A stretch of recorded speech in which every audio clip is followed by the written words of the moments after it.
Hey, what's going on, everybody? It's episode 213 of the Audible Farm Podcast, and this episode is brought to you by Couchtown Coffee. Couchtown Coffee's roasted right here in Iowa. It's my favorite coffee. You can order it online. It's roasted by a musician. I mean, it just keeps getting better. They'll roast coffee specifically for you, ship it to your house, and all you gotta do is grind it up and drink the coffee and enjoy. That's that simple.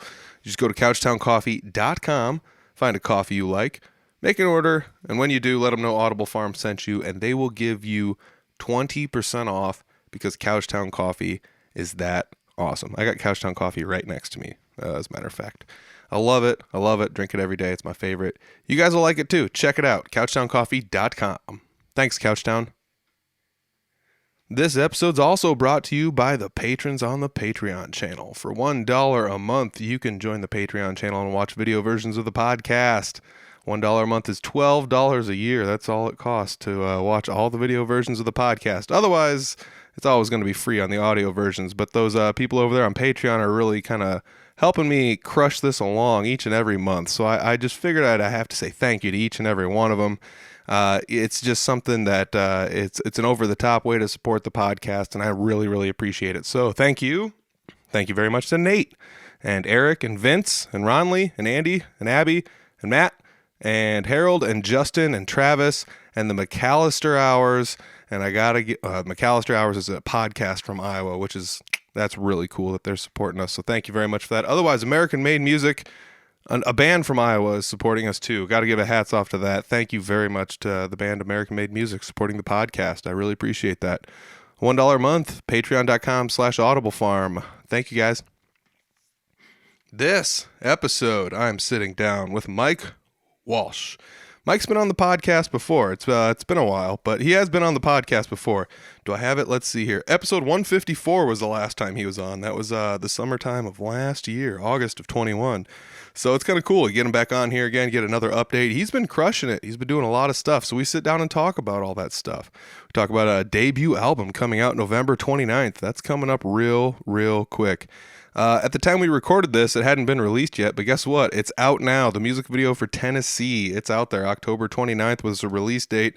Go check it out. I watched it. In the episode, we're like, we're trying to talk our way around it because it hadn't come out yet, but it has come out, and I watched it, and I liked it. It's on the Audible Farm channel. There's a playlist on there for Iowa music videos, and it is on there, so check that out if you guys are into the music videos. There's a whole YouTube playlist I've created specifically for Iowa music videos that I could find, and it's there. So we talk about playing shows. He played a show that was, I guess, South by Southwest adjacent.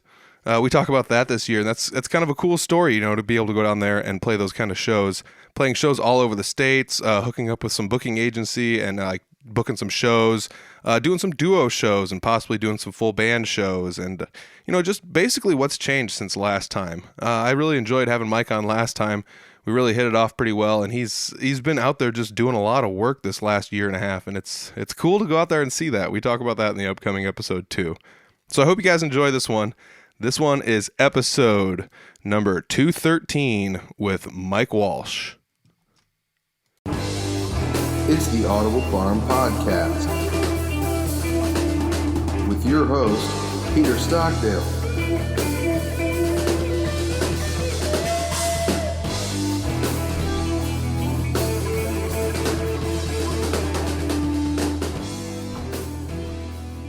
I'm sitting down today with Mike Walsh. Mike, you and I actually met via this very podcast. You kind of reached out and were like, hey, I want to be on the podcast. And that was a while ago. I actually sat down and did the research this time. That was August 26th was the last episode that you were on. It was 2021. So yeah, episode 154. If you're here for the first time, there's another episode out there with Mike. But what all's changed since then? Because I see you online. You've been busy. You're playing shows very, very literally from one corner of the state to the next, which is wild. It's like, man, he can't get any farther up in the corner than there, and it's pretty wild. So you're playing all over the place. So let's kind of go down the line. Let's see what's changed. Yeah, I was going to say this last year has been my busiest in terms of recording and playing shows. I say it's like, oh, not a whole lot. But when I think about it, actually a whole lot. has changed. Just playing more shows, getting in the studio, and like you said, I've been getting a lot of shows over in the eastern side of Iowa that I really enjoy. But just branching out, playing new places, just pushing to always keep getting more shows, really. Yeah. Yeah, I mean, that's something I saw, like, when we first met. I was like, well, I'll see what kind of shows he's played. And it's like, yeah, he's played around a few places. And then when, we became Facebook friends, we did the podcast together, and I kind of watched you over the last year, and it's like, man, he is taking some crazy bookings all over the place. I mean, Yeah. even a couple outside of the state. Yeah, Omaha, and then let's see, just right across the border in Illinois, Okay. kind of like in the that Davenport area. All right. And then I guess, yeah, like the more that we talk, I remember, and then went down to Austin. Yeah. Yeah. By Southwest, which is awesome. Yeah, it's really cool. What's the for the people that don't know, the intrigue of South by Southwest? Let's give a basic rundown of it. So Yeah, it's just the meeting of not just people in the music industry, but they do a lot of like art and film. Once every year, come on down to Austin and have a huge music festival. I mean, you can go literally from like one venue to the next to the next. There's live music in their downtown area. Because where I actually played was at a brewery close to Austin, but just right outside. So even like there, just music around that entire area. that's wild. I actually heard that there's places down there that aren't even venues, that may not even be bars, that are just like, we're having music this week because South by Southwest, and it's like, yeah, you're a laundromat though, and they're like, I don't care, like there's gonna be bands in here playing. Yeah, like one of the places that we hit up when I got done playing was in a parking lot, and it was some sort of like restaurant, like Airbnb deal.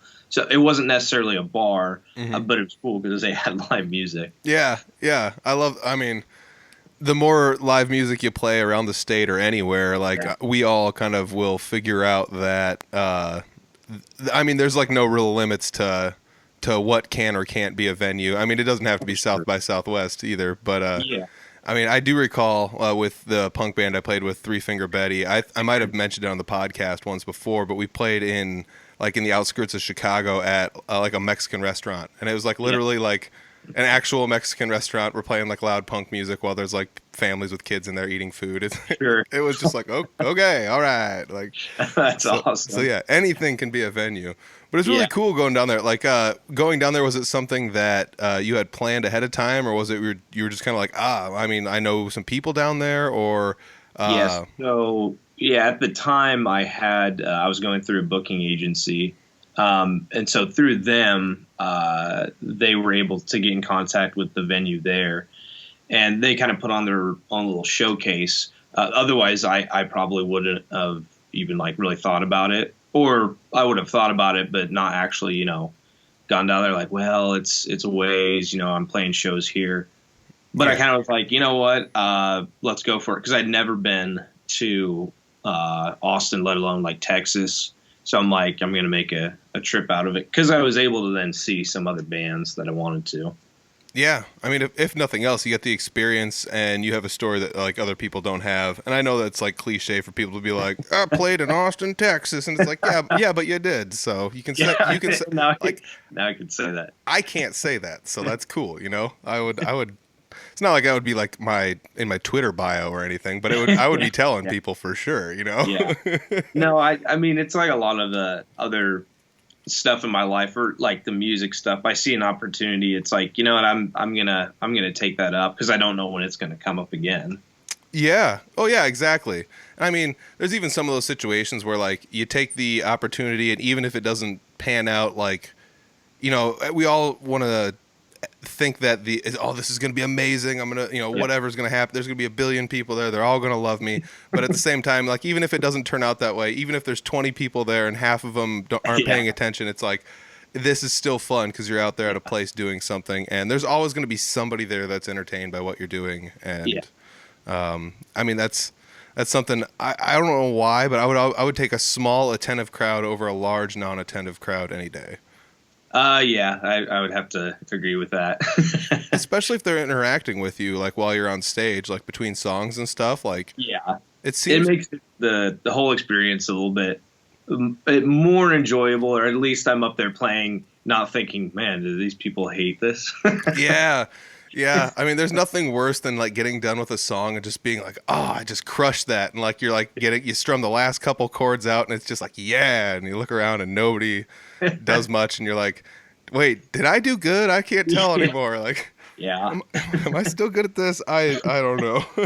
but it happens, and you keep on playing. At least like you put on the best show that you can for people. Yeah. So, Yeah, I mean that's important too. You can't just because it's a small crowd doesn't mean you can just be like meh and just like not interact with people and not care. Because like we said, sometimes those are the most fun crowds too. So absolutely. yeah, yeah.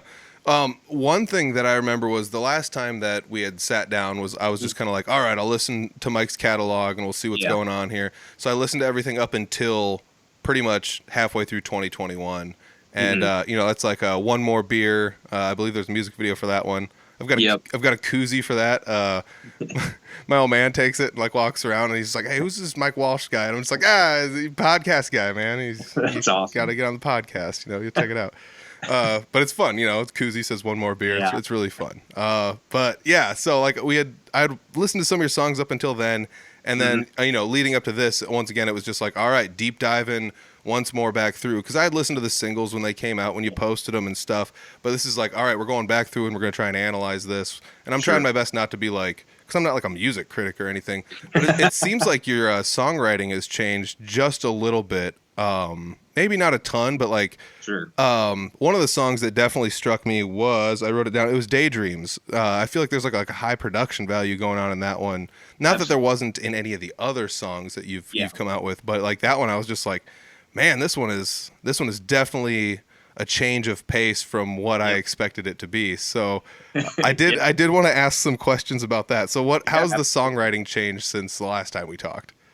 Yeah, so that's always such a difficult question, because it's almost like I don't know how to put into words exactly like how that idea for that song came about. I know that the lyrics I wrote, a lot of the like chord structures or the basis of the song, the two guys that I play with, Alex Chapman and Sam Ripley, so they like originally wrote, like I said, kind of like the chord structure, and I basically said, hey, I really like this song. Do you care if I make it my own? I'll give you guys credit. And they're like, yeah, go for it. So I really liked it. It was a push for me, like musically. And then the lyrics also, that song in particular, and the reason why I released it as a single is because it is different than a lot of my other stuff. I think the tone of how it sounded, those lyrics, is what I came up with, because I think that one really took maybe, like 10 minutes to write, and I'm like, okay, these are the lyrics and small tweaks here and there, but it's like, don't think too hard about it, but kind of make it a little more in depth than the other stuff that I've done. But yeah, it's really hard to answer. Like how did that idea come to you? I don't know. I think I just sat it down one day. I was in the mood to write, and then that's what came from the tone of the song. And that totally makes sense. I'll tell you what, if anybody's listening to this, if you listen to some of Mike's stuff before, if you haven't, go listen to a couple of singles and then just go pop that song on. You'll be like, whoa, something's different about this. And then you'll realize that, like, oh, the title of this says Daydream, and the lyric content, like, exactly what you're saying makes sense, because the song is that different. And that's why this one doesn't have, like, a somber yet cheerful vibe to it, that I feel like a lot of your songs seem to have. Does that make sense? Oh yeah, absolutely. Yeah. And like you were talking about with that one in Tennessee that came out, and really the whole album that I'm working on, to put it very simply, I put a lot of money into it because, like you were saying, the production value, I wanted it to be a step up from my other releases. So that was another thing in the studio, wanting to the production value make that a little bit not better, but basically like more presentable than my other stuff, if that makes sense. Yeah, yeah, and I mean, I don't even know if like you're right. The term isn't necessarily better because I feel like especially like if you listen to, like I said, if you listen to Daydreams, it's almost like you had like a completely different producer on this one. You know, like that's like the first thing that came to my mind. It it could be the same recording setup and the same recording everything, but it's just somebody else is steering the direction of the song a different direction. You know, and it's like, oh yeah, you know, and you sometimes you just need that one other person, that one other mind in there to say, let's do this a little bit, or let's change it, or if we do it this way, then I can do this on my end. You know. Plus, like, I'm sure there's tons of stuff in there you don't necessarily think about adding until you're sitting there and somebody's just like, let's add this. And you're like, what? And then it's like, they throw it in there and you're like, holy cow, it sounds so good. Because I think that song, and a lot of them, I had one idea. And then Brian Vanderpool at Golden Bear Records, so that's where we recorded. So he runs that studio, but then also he produced the album and these new songs. And a big thing, especially with Daydreams, is I told him, I said, this is one song that if you have any ideas that you want to experiment with, then I want to. I want to try and push that specific song, try some new things. And like, I absolutely love what came out. Yeah, I mean, sometimes that's the best green light you can give somebody. I remember talking with like a physical artist, like a digital artist, somebody that makes graphics for people and stuff. They like, that's what they want. They want you to come to them with a shell that is descriptive enough to give somebody more than enough of the basic idea of what they want, and then just kind of let them have it. You know, because then it's just like, yeah, I want this or that and this, and I want one of these, and then just whatever you think the rest of it should be, throw me some of your ideas in there. You know, because you're still going to get your basic idea. Everything you wanted is still going to be in the end result. Plus, you're like the final green light on it anyways. So if it... Yeah, I mean, really the only things would be like the lyrics that I wrote, and unless through the process I'm like, oh, you know, I can phrase this or word this better. But that's what I like, collaborating with other people, because I have an idea and then somebody else might say, well, what if we try this? I'm like, oh, that would sound better. That would fit better. And even with the new album artwork as well, the guy I went to, I had some ideas, but then also specifically said, like, here's the song. I want you to create what you think is going to match the tone. Because for me, like I said, I'm not like, nope, it has to be this way. If it's not this way, you know, I don't like it. I'm not like that. I kind of want to collaborate a little bit more. Yeah.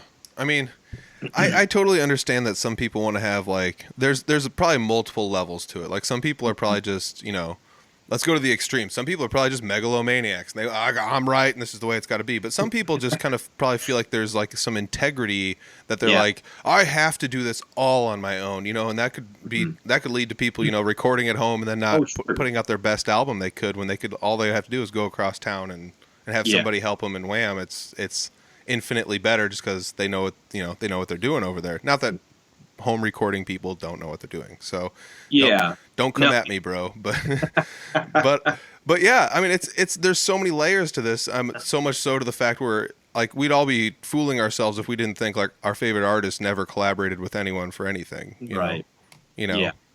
So I mean, and that's fun to me. Like I said, with Alex and Sam helping write that song, like to me that's fun. Like it doesn't have to be like, no, this was all me. It's like, no, like I got together with my buddies and we made this song. Like, to me, that's fun.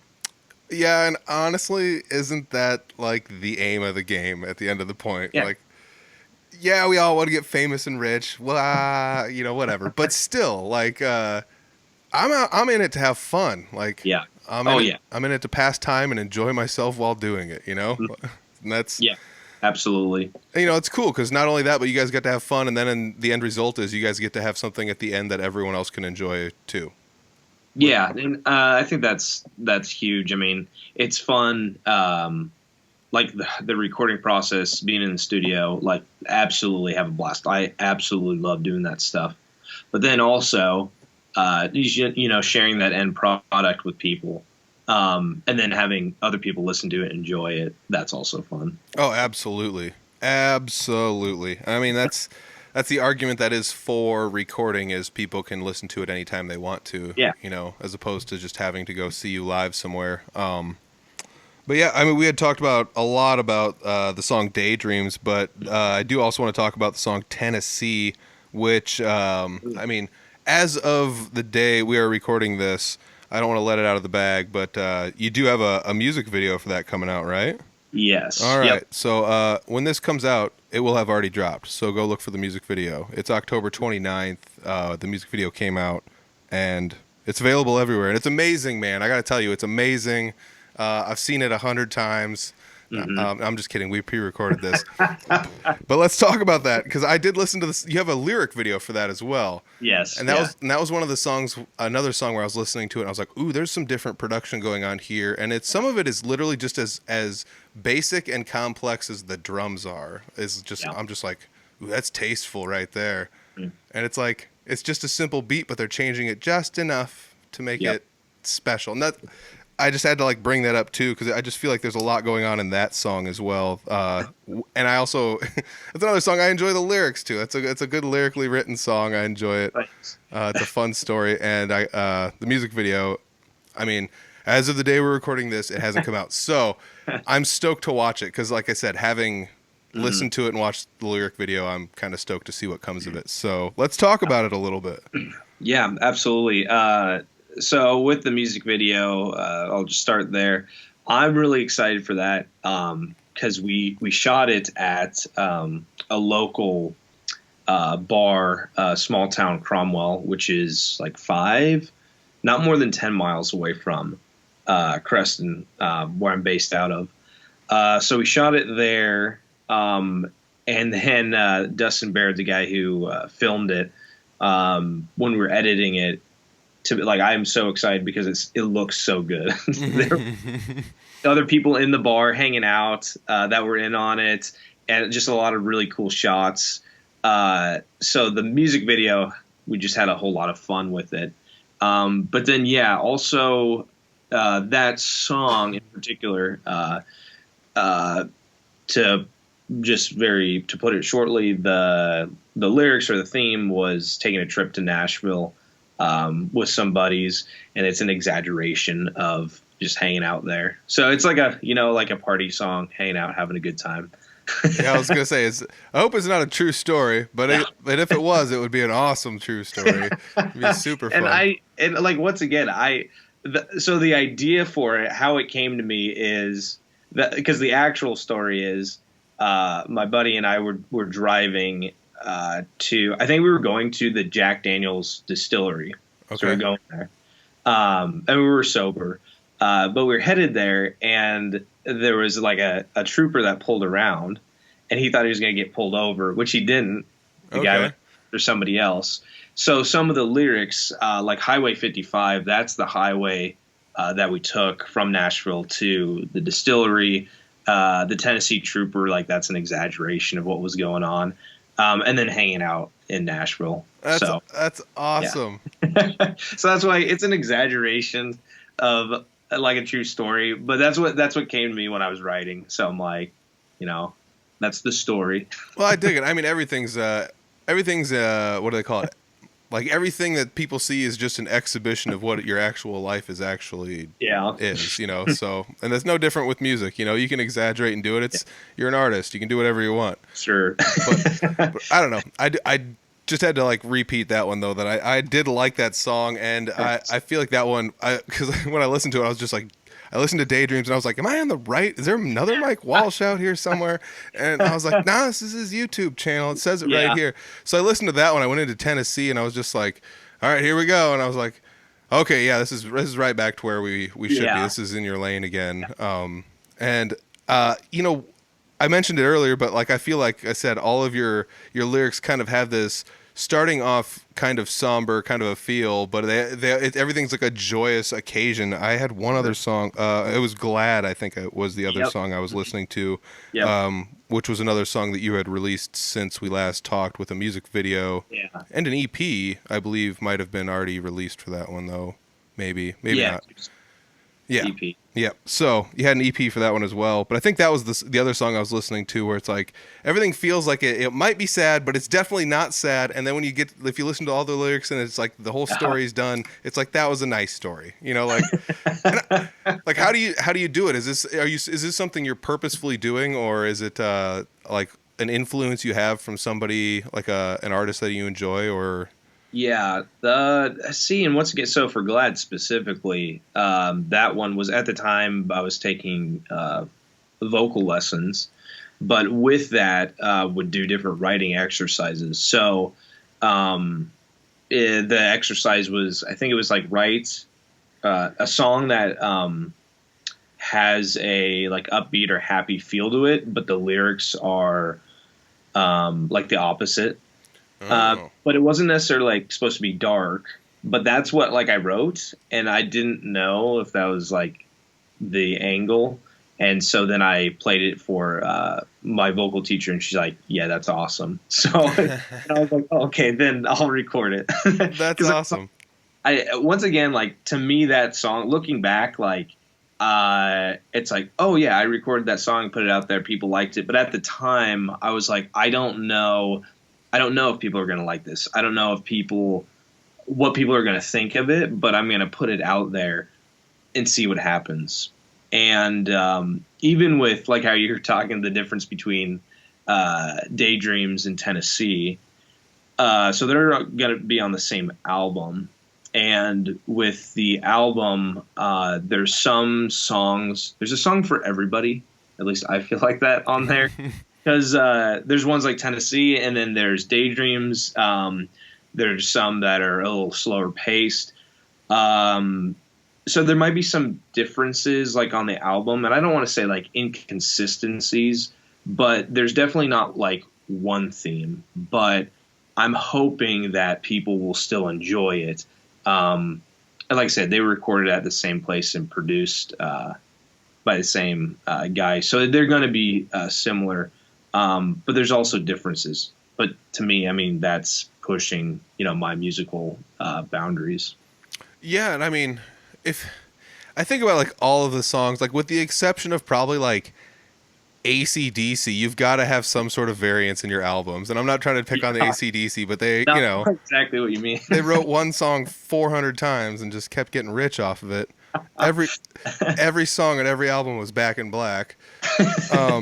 So you can't quite have that. You got to have some variance. I mean, if every song I released was similar in tone and aspect and everything, I would just release singles because everyone would just enjoy it every time I released it, and that would just be the end of it. They never get bored of it because you get a song a month, and that's an album a year, and you just something like that.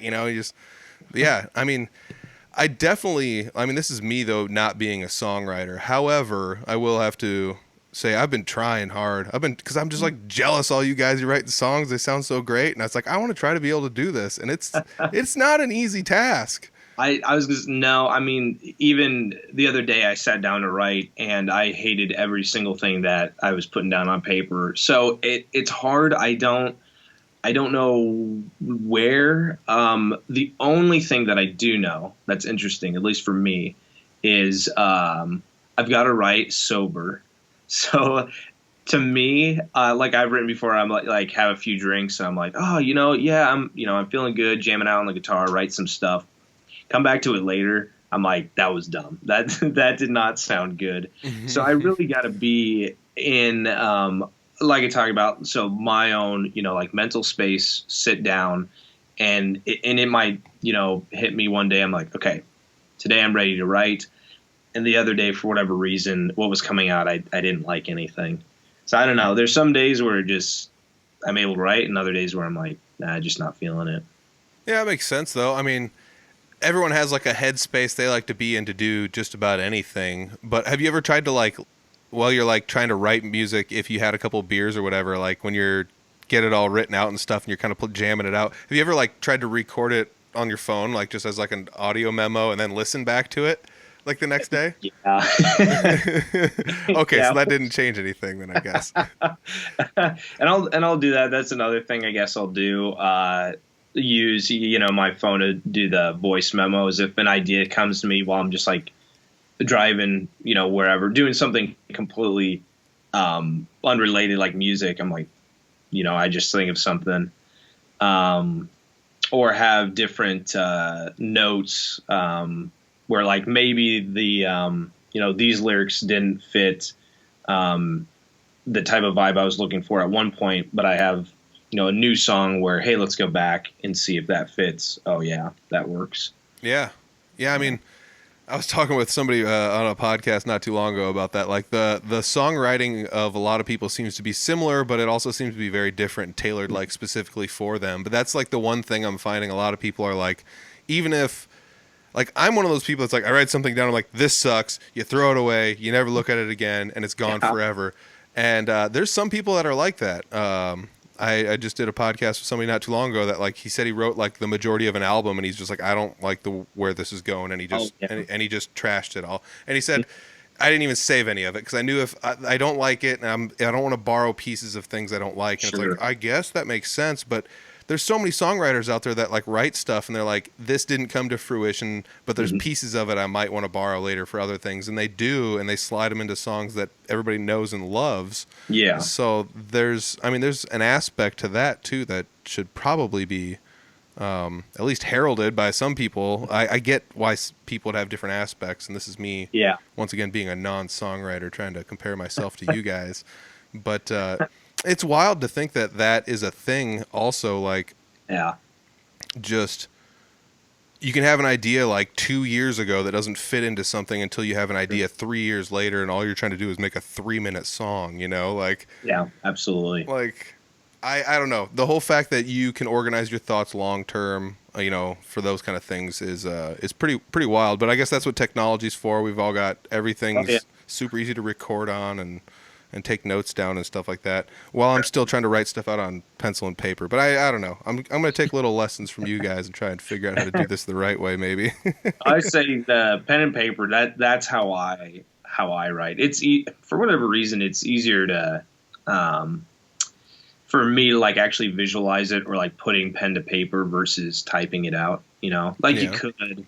But yeah, I normally I have like a journal, or like a lyric book, I guess, if you'd say, that I'll specifically pen to paper write down different ideas and lyrics. Yeah. So.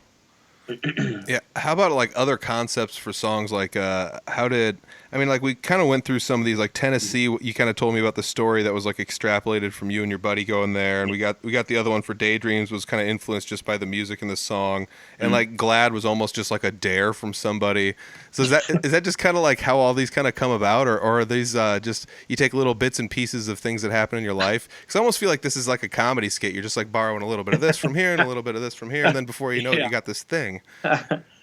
Yeah, I mean, for the most part, I like to think of myself as like a pretty like I like to have a good time. I'm usually pretty like upbeat, in a good mood. So I think that reflects in a lot of the songs. Like One More Beer, for example, like that specifically was written as like a party song. Yep. But yeah, I guess just what did you ask again? I guess I don't know. I guess we're just kind of talking about like the influences on some of this, but I think you just kind of covered it there, because like that's where it feels like in Tennessee, we talked about like the state trooper coming up on you or whatever, and that's like one of those things like, oh no, they're gonna get pulled over and bad things are gonna happen, but it still doesn't feel like spooky, but but it still has this kind of like cheerful vibe by the time it's all said and done, and I think that's what your songwriting is kind of is. And I think, like you said, that might just come from your personality, you just kind of want to be an enjoyable person, and you just have fun, and right. And I'm thinking about it, even when we had the punk band in college, a lot of those songs were still, even if maybe they had some darker tones, still like kind of like upbeat, like like fun songs, I guess you'd say. So yeah, I think, but then once again, that's something that, like musically, I push myself. What more can I guess write? Because I'm not opposed to some darker tones. I guess like that's the phrase I'm using. But for the most part, I think just so far being in a good mood, I'm like I'm writing happier songs, because the other songs on the album, I don't think there's any other ones. They're all pretty upbeat, even if they have some not like negative, but like one of the songs is "Love Me," and it's like a love story, if you will, about like it, but it's not working out. But then once again, like I showed it to somebody and they're like, "Oh, well, that didn't necessarily sound sad. Okay. It's, sounded upbeat, so." Well, hey, man, you're just somebody that looks on the bright side of life on everything. It sounds I mean, like. I try to. Oh, I love it. I absolutely love it. So we're talking about all these different songs you've released over time, and you've released singles and a couple music videos here and there. You've released an EP, maybe one EP or two EPs. Two, and then I called the Glad, because I released two songs at once, three. So, but it's something like 10 songs total, not on, separately. Nice. So I do want to also say, like, 3 music videos, right? And this will be your 4th one when Tennessee comes out, or when it's out? This will be the 3rd one. The 3rd one. Yeah. Yeah, because we had... Or wait, no. You're right. Yeah, the 4th one. Man, I'm doing the research here. I'm trying my best to get this all nailed down. Better than I do. So how many of these... Are you going to recycle any of these? I don't want to say, like, recycle any of the older songs, but are you going to pull, like, any of the ones out of your older in your catalog to put on this, like, album? Because I know some people are like, the EPs and the singles and all that kind of stuff, they don't count. The albums are what counts, and those are the ones that I want to have, like, the best representation of my material. But I think the thing that might get lost on that is you might only end up with, like, an album every 3 or 4 years at that rate. But how is the album going to be constructed? Like, one of my questions I actually had was, like, is Tennessee going to be on the album? Like, I was just... Oh, absolutely. Okay, so Tennessee's going to be on the album. Yep, so Tennessee and Daydreams will be on the album. Other than that, all of the other songs are... new. I haven't, I'm not taking anything from the other EPs.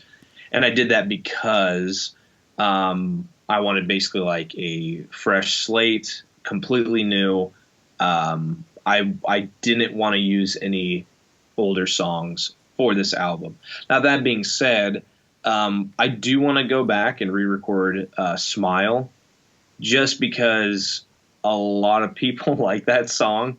And as well as being able to get the production value a little bit better, and my vocals as well have changed since then. Because I listened to it, I don't like how I sound, and I'm like, that was on an EP, we can re-record it. So that might be something that I go back and do. Yeah, I mean, like, that's always one of the toughest topics, I think, to bridge when, like, musicians, especially, like, independent musicians, are kind of trying to figure their way through... Like, do I release singles? Do I release it this way or that way? Or, and I think that, I mean, there's no right or wrong way to eat the Reese's peanut butter cup that is making music. So, like, if you want to borrow a couple older songs, do it, But I do also feel like sometimes this is like just take a snapshot of yourself, like, right now and put it out there and see what happens, because I feel like that's kind of the best representation of art.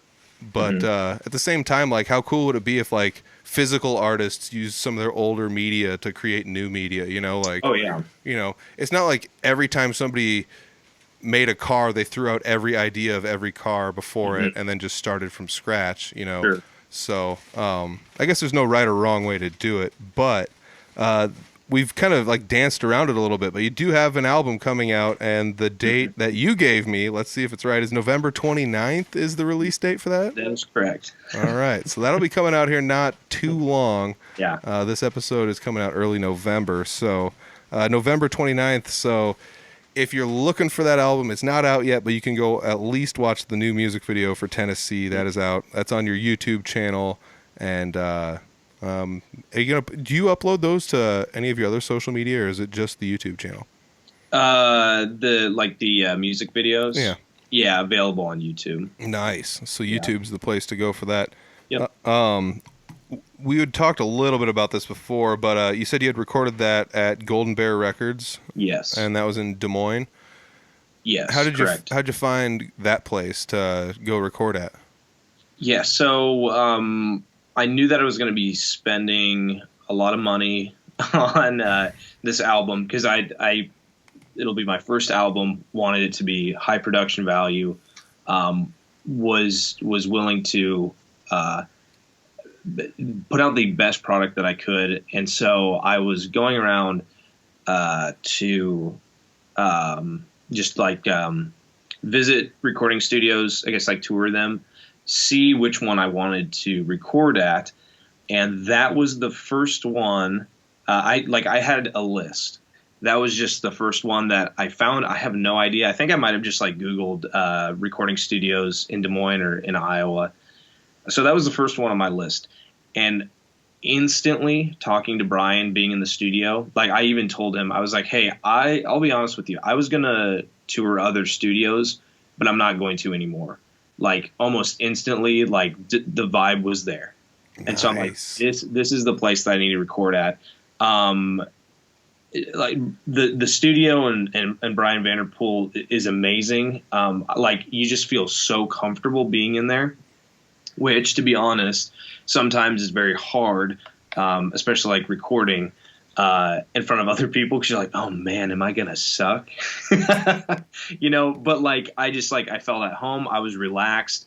It was awesome. I loved the layout. I loved what he was doing, and listening to the other stuff that he produced. I'm like, this is what I need. This is what I'm looking for.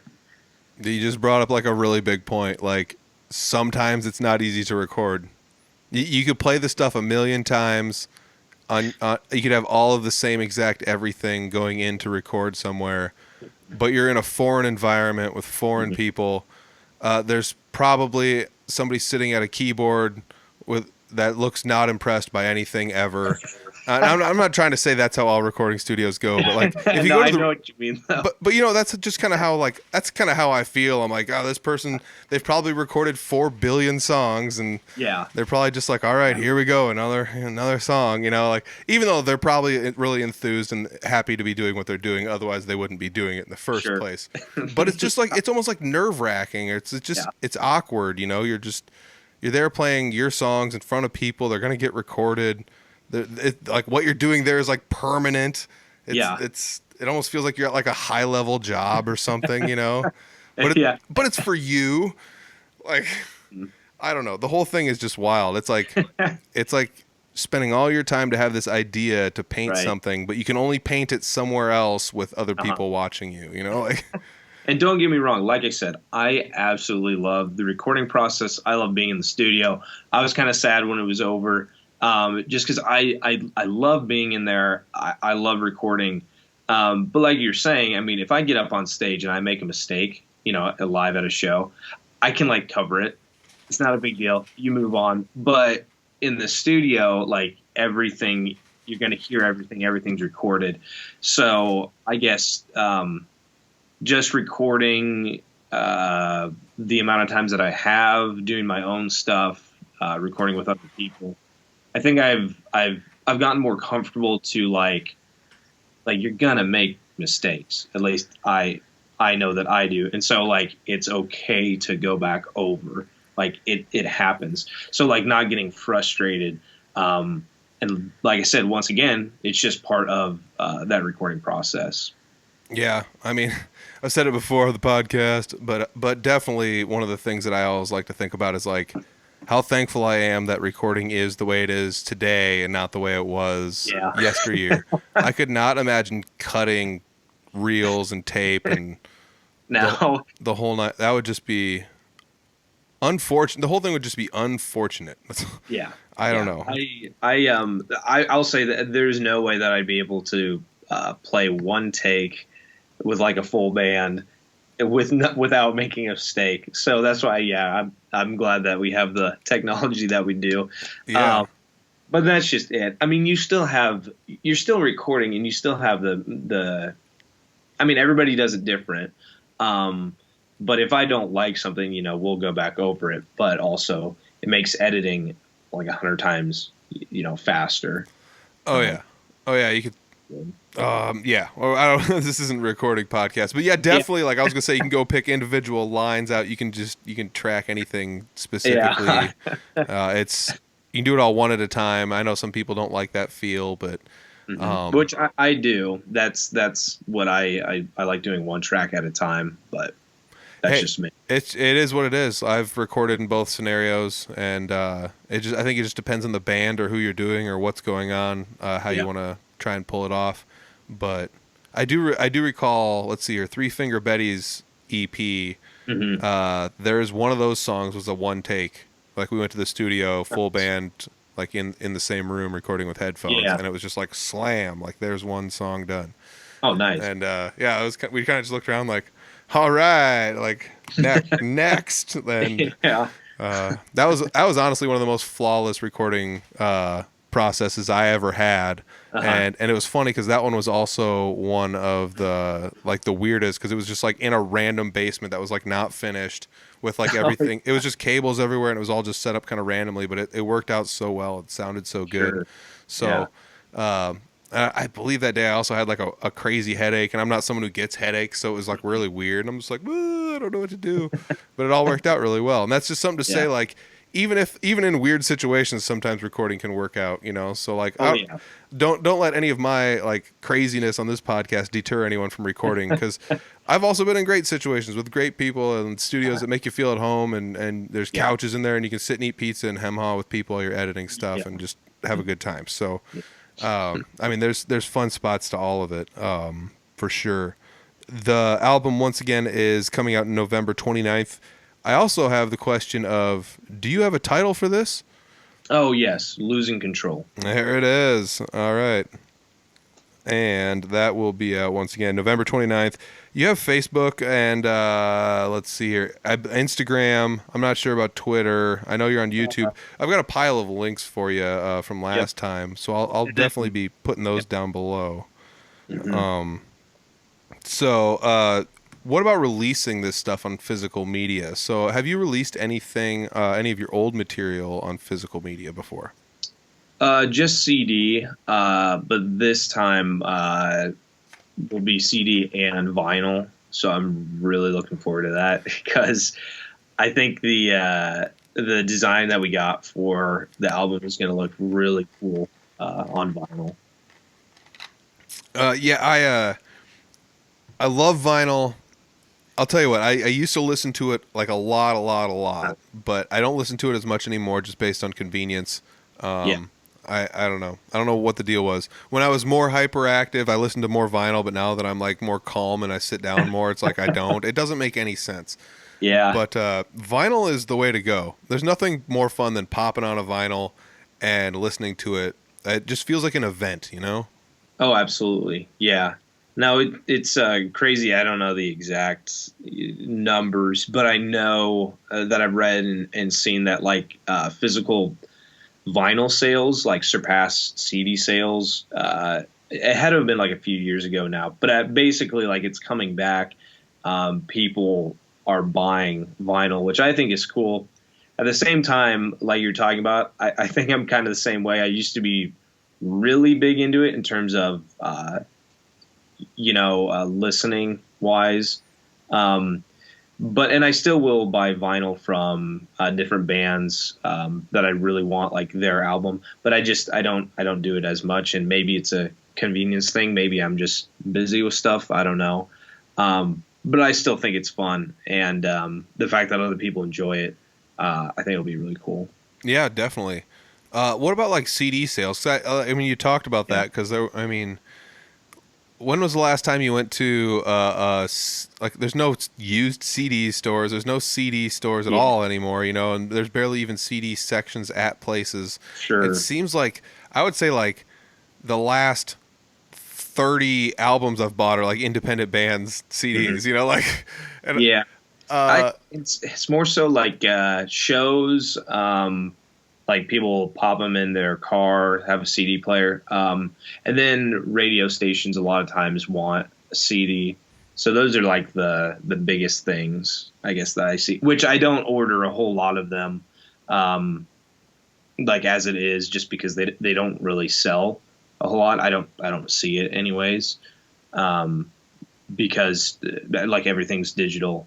And then if somebody is going to buy something physical, there's something about, I mean, even for me, there's something different about, like, I have this band's vinyl, like I have their actual album, their actual record, that I see just in conversation with other people, similar. I mean, if they see the CD versus the album, might lean more toward, or the vinyl might lean more towards, I want that vinyl for whatever reason.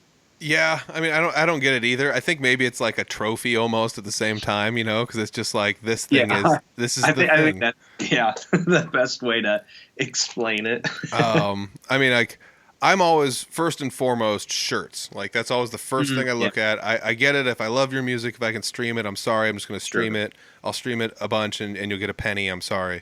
I apologize. But like shirts, that's where it's at. But I mean, this is a testament to bands probably should have some sort of merch somewhere. But yeah, next up is music. I'll buy a CD from somebody, even if I just go plan on streaming it 4,000 times and never listening to the CD, because I feel like I contributed directly to them for listening to it online, where they're not going to get any of the money anyways, Yeah, and maybe that's also why I like when I see different bands buying their merch, because like I know how it is as an artist, so it's like if I can like help that artist in any way, I mean, like merch sales, that's where it's at. So yeah, I'll buy, like you said, or even like stickers, pens, just other merch. But yeah, so I see that as like helping out that band, and then you also get something in return. yeah, exactly. I mean, that's the way it is. You get something in return. Because I mean, there's so many times I've walked up to places where it's like, I mean, I'll just pop some money in this person's tip jar, I guess. Yeah. But I kind of wish they had something, I'm like, and it's not like I'm like begrudgingly giving them money, because it's like I'd give this person $5 either way. But like at the same time, it's like it'd be cool if I could get a koozie out of this or something, Yeah, and I think that's cool, because then you can, for me, like then you can have conversations with others, like, oh, like who is that, or like what is that? Oh, it's this band that I saw, wherever. So at the same time, because like for me, talking to different people, like music is my thing, so I like discussing different bands, new and up and coming bands, new music. So also like as conversation as well. Yeah, I mean, that brings up another good point, though, like just networking with your own fans, like the conversations you could have with your own fans selling merch to them, as opposed to just having a tip jar out there. Because if you have a tip jar out there, that's cool and all, but like you almost can't converse with them because you're singing music when they're dumping money in the tip jar usually. Yeah. So like, but if you're selling them a koozie or a sticker or whatever, a shirt, CDs, vinyls, like especially that Losing Control vinyl that's going to come out. But yeah, if you're going to sell some of that stuff, you can kind of have a conversation with your fans and kind of talk to them too after the show or during intermissions and things. So, I mean, merch can go both ways, but let's all also agree that it's a pain in the butt to lug it around. Yeah. It's like, man, I've got all this stuff and then a box that's bigger than all this stuff combined full of the merch. Like, it's inconvenient. It barely fits into anywhere. You have to walk indoors sideways and yeah, we've all been through it definitely a million times. We're getting kind of close to the end here, but I did have like another question for you. So like when like I said, we did the podcast last year in August, and since then I kind of saw you start like ramping up your bookings, and you're taking a lot more bookings in a lot of different places. And then you had mentioned earlier in this podcast you were going through a booking agent at one point in time. Is that something that like A, is it something that was your idea, or B, did it help you get a lot more bookings? C, do you enjoy it? D, would you recommend it? Like a million questions. Like how do you feel about this? Like, how'd you get hooked up with a booking agent? I don't know the specifics. I think once again, I was just kind of looking around because, and I'm not with them any longer. Absolutely, like no hard feelings. I just wanted to try it out, and it was able to get some new shows, more shows, but then I kind of jumped off from them, just like our contract or whatever was over. Wanted to try it out, and then from there I was able to jump off, and some of those connections I've made, I like now do all my booking. But it's really convenient because I did that because also specifically I was focused on other things. So I wanted someone else to do the booking while I was working on writing, working on the album, different social media. Because I mean, like day to day, if I'm sitting down working on music, not only am I practicing, but okay, what social media content am I going to put out? Look at my schedule. What do I have today? Who do I need to contact? Did I schedule while I'm working with these other guys? So I'm just saying there's a lot to it that if you're super, super busy, yeah, it alleviates a lot of stress because then there's somebody else booking for you. At the time it was great. And then I just think when it was over, I went back to booking myself, just how things end up working out. Man, I will have to say that that's probably my least favorite part about playing live shows is booking them, and that's why I book like one out of every 100 shows I'm in. Yeah. Because it's not like it's difficult to deal with people, but it's just a lot of stuff. It's a lot of stuff to, like you said, you have to. Did I message this person back? Is this date still open? Sure. What time was I supposed to be at this place?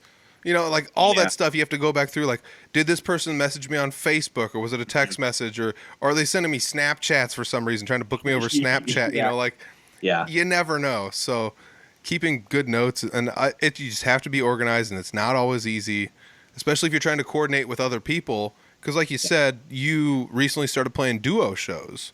Mm-hmm. Yep. And that's so starting to wrap up on that. How's that going? So we haven't played any yet, but we have some dates coming up where we're going to do that. So, nice. Hit up the social media. I'd be intrigued by a duo show. Yeah. So long story short, Ilya, the guitarist who played with me for one of the last shows we had in Muscatine, basically just talking to him. So specifically for the music video release show, we were going to get a band together, and just because of like the layout and the space, it might have been just a little bit much. But I was just talking to him, and he's like, "Well, I'll play bass, and I'll play acoustic guitar and sing." So we've been practicing, and it sounds pretty good. So we're going to try that out a couple times and see how it goes. Yeah, the duo shows are fun because it's just, especially like people. I feel like people overlook the acoustic and bass combo. There's one person up in this area that does it, and it kills. It's amazing. Yeah. It adds so much beef that you don't realize is missing to just a solo show. The solo shows are nice because if somebody like asked me right now, like, "Hey Mike, we need a show tonight," boom, I can do it. I can make myself available. So it's just the more people you have, it's just different scheduling conflicts. But that being said, I would much rather play with other people on stage just because it's a way different dynamic and you can kind of like bounce off one another. So I'm really excited for it because of that as well. Like playing with somebody else, to me, it's more fun. That feels like a great spot to end this because it comes right back down to what we've been talking about this whole time. It's more fun. That's what it is. Yeah. This is about fun. I mean, I get it. We're all trying to make some money and all that stuff, but man, this is about fun. And it seems like you're having a blast doing this. And I think absolutely. I think that's one of the things that when you first reached out to me a year and a half ago, it kind of drew me to you. It's like, this guy just seems like he's having a good time doing all this. So yeah. Yeah, I appreciate you reaching out again, talking about some of the new stuff coming up. I'm excited for the new album. The new music video for Tennessee is out right now. Everybody go watch it. There's links down below to the YouTube. Click on it. Subscribe, like, share. Send it to your friends. Anything we haven't talked about that we should talk about? Not that I can think of. I mean, we really covered a whole lot of stuff. Just thanks for having me on the show. Absolutely. It's always good having you. Stick tight. I'm going to end the recording, but thank you. I appreciate it, man. Yeah, thanks. Mike Walsh is out there doing it. I mean, seriously, you got to go check it out. Go look at what he's done online in the last year and a half or so, 2 years. He's cruising right along. Like I said, playing shows all across Iowa. Music video just came out. New albums coming out. I mean, it's awesome. He's out there he's doing what he wants to do, and he's having fun doing it. And that's what it's all about, people. That's honestly what it's all about. Going out there, having a blast, doing right by yourself, and then you'll, at the end of the day, you can hang your head high and say, I enjoy what we put out there, and everyone can enjoy it too. So, like I said, we met on the podcast, and it's just so weird to meet people and then kind of follow them online.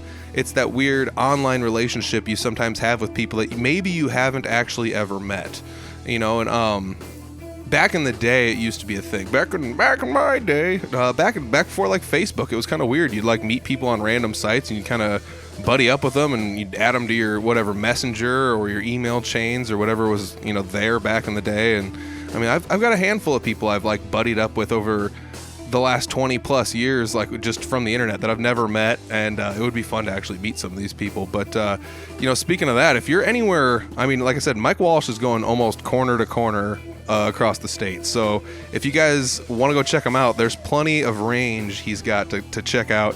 And it just leads me to say I should go check out a Mike Walsh show. I've been enjoying the music videos. I've been enjoying the music online. And it's one of those things I feel like I'm missing out by not seeing the live show. So I want to go see the live show sometime. And if you guys want to go see his live shows, check out his social media. He's got live shows lined up, including there was recently a live show for the music video release, which once again, go check that out. It is amazing. Music video for Tennessee. It's super good. So there's links down below for all sorts of Mike Walsh goodies. And not only that, if you guys are looking for other Mike Walsh stuff, November 29th, Mike Walsh's debut album comes out, and you guys are not going to want to miss it. So make sure you follow up on the social medias down below so you don't miss out on that when it releases. It's going to be awesome. Got to say thanks to Mike for being on the podcast this week. I got to say thanks to everyone for listening, too. Thank you guys very much. If you guys are looking to support the podcast, the easiest way to do it is to simply just share this episode. Did you stumble across this because you knew Mike, or are you a weekly listener? Is this something that you think one of your friends might enjoy, or just send it off to them? There's a share button probably wherever you're listening. Just click it, share it. That's probably the easiest way. Otherwise, word of mouth is the other easiest way. It's foolproof. I don't know why it always works so well, especially in today's day and age of there's so much stuff out there, and you can pretty much go on the internet and contact a zillion people if you want to, but word of mouth still, for some reason, is the best. So if you like the podcast, go ahead and share it with somebody. Otherwise, if you want to support, you can subscribe, like, share. If you're listening anywhere, I'm sure there's a way to subscribe. There's probably also a way to rate this podcast somehow, whether it be thumbs up or 5 stars or whatever you want to put on there. Just slap something on there. Let us know how we did. Let us know what you think of the podcast. The comments are always appreciated. So thank you guys very much for that. Otherwise, if you guys are looking to support monetarily, there is the Audible Farm shop. We got hoodies, we got t-shirts, we got other t-shirts, we've got stickers, we've got keychains, and that's pretty much about it right now. But that's about it. But we got the hoodies in, and it's cold weather. It's here, and it's a hoodie weather, and I think it's time for me to upgrade my hoodie. I wore my last Audible Farm hoodies pretty much completely clean out. I wore them so much that I wore them out, and I guess that's what happens when you wear a hoodie, as much as I've worn my Audible Farm hoodies. So I might snag one of them new ones and start parading that bad boy around. If you guys are looking for hoodies, they're on the shop. Otherwise, hit me up. Come see me at a show somewhere. I play with a lot of different people. I play with Three Finger Betty, and sometimes with Jesse Wilson, and sometimes with Clint Riedel. So if you guys can find them online or you want to follow them, check them out. I play online or play shows with them sometimes. So go check it out. Yeah, hit me up. I'll bring a hoodie with you. We can avoid some shipping and such, and we'll all win in the end in that one. So if you guys are looking to support, otherwise it's Patreon, $1 a month, video versions of the podcast, and that's it. You don't have to support with the Patreon. You don't have to buy any of this stuff if you don't want to. The podcast will always be free. Just let somebody know if you like it. Word of mouth. That's my favorite thing. Just high five someone. Hey, you listen to this week's Audible Farm podcast? That's it. End of story. Maybe they'll be like, what's that? You could tell them all about it, because that's what good fans of things do. I don't know. I'm just kidding. But yeah, thank you guys very much for listening to this. I really appreciate it. I got to give a shout out once again to Mike Walsh. Such a cool guy out there. Like I said, he's just doing it. He's just doing it, and I love it. He seems to be having a blast doing it. And yeah, that's That's what it's all about. That's what it's all about, ladies and gentlemen. I'm going to check out that debut album when it comes out, Losing Control. It's going to be great. And yeah, check out the links down below for Mike Walsh. Thanks again, Mike. We'll check you guys later. Peace.